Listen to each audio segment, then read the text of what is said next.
Assalamualaikum guys. Tips untuk hari ini.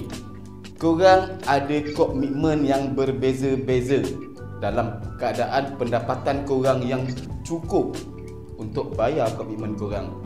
So, macam mana nak jimatkan duit korang daripada bayar interest? Aku kongsikan. Kereta, rumah, personal loan, credit card. So, bila korang bayar semua ni dalam keadaan ikut tenure pembayaran daripada bank sendiri, percaya tak yang mana korang dekat situ rugi? Korang dah bagi keuntungan yang lebih pada bank dekat interest. Sebab bank akan making money every day on your interest. What?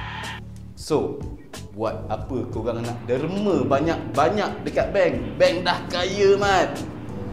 Macam ni, kalau korang ada loan yang macam aku cakap ni, korang kena listkan satu persatu dan korang kena tulis pembayaran bulanan korang satu persatu.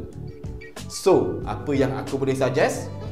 Contoh untuk loan kereta daripada 9 tahun, mungkin korang boleh singkatkan pembayaran kereta korang kepada 4 tahun.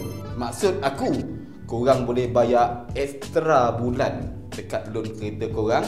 Jadi interest dekat situ akan jadi rendah bila korang buat settlement. Sama juga dengan loan mortgage korang, loan rumah korang. Bila korang bayar dan korang settlekan cepat, interest korang akan berkurang.